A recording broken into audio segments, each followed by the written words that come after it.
Mga kapatid, kapapasok lamang po na balita, niyanig ng magnitude 7.1 na lindol ang probinsya ng Sarangani. Offshore o sa dagat na itala ang sentro ng pagyanig. Sa ngayon, naramdaman na rin daw sa Davao City ang lindol.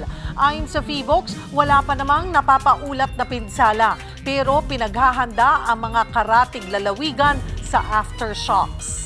Iniulat ng PHIVOLCS na umabot sa intensity 5 ang lakas ng lindol na naramdaman sa Sarangani. Kumustahin natin ang sitwasyon doon. Kasama si Rene Punzalan, ang PDRRMO ng Sarangani. Sir, magandang tanghali po. Magandang tanghali po, Ma'am Cheryl. Magandang tanghali po. Sir Rene, kumusta po kayo dyan? Kumusta ang sitwasyon? Sa ngayon po, talagang malakas ang pagyanig na naramdaman namin dito kahit na hindi dito sa Sarangani mismo ang epicenter kundi sa Sarangani, Davao Occidental po na magnitude 7 po ang lindol. Pero dito sa Sarangani po, sa Sarangani Province ng Cheryl, naramdaman po namin sa 7 munisipyo ang nasabing pagyanig. Sa Malungod, sa Maitom po, intensity 3. Sa Kiamba, intensity 4. Sa Maasim, intensity 3. Sa Malungon, intensity 4. Alabel, intensity 4. Malapatan, intensity 3. Ang land po, ang pinakamalapit doon sa epicenter, intensity 5 po ang kanilang na-register sa kanilang intensity meter na sa nasabing pagdanig kanina paglindol. Sir, pwede nyo bang ilarawan sa amin kung gaano kalakas yung naramdaman ninyong pagyanig dyan? Malakas po, Ma'am Cheryl, no? Ako na pag-start ng paglindol, talaga pong pababa ang movement niya, bigla na lang siyang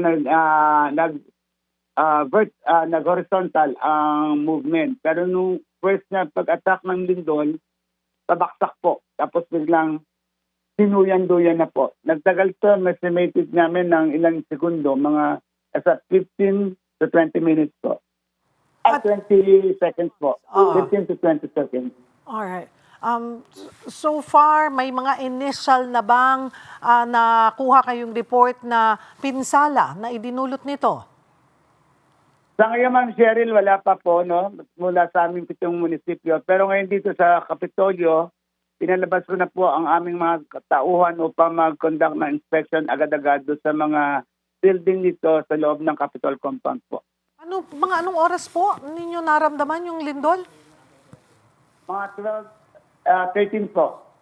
Alright, so mga 20 minutes ago, and so far, wala pa po naman din kayong nararamdaman na aftershock? Sa ngayon po, wala pa po. Kamusta na po ang mga kapatid natin dyan sa munisipyo? Safe naman po lahat? Inintay pa po namin, nagmamonitor po kami sa lahat ng munisipyo ng probinsya sa Sarangani upang alamin po kung merong pinsala ang nasabing paglindol kanina po. Marami pong salamat for the update. Mag-iingat po kayo dyan. Sir Rene Punzalan, PDRRMO ng Sarangani. Nilinaw ng PHIVOLCS na walang banta ng tsunami kasunod ng magnitude 7 na lindol na tumama kaninang 12:13 ng tanghali sa Sarangani, Davao Occidental. Ito ay kahit na naitala sa karagatan ang sentro ng lindol. Sa ngayon, wala pa namang napaulat na pinsala dulot ng pagyanig.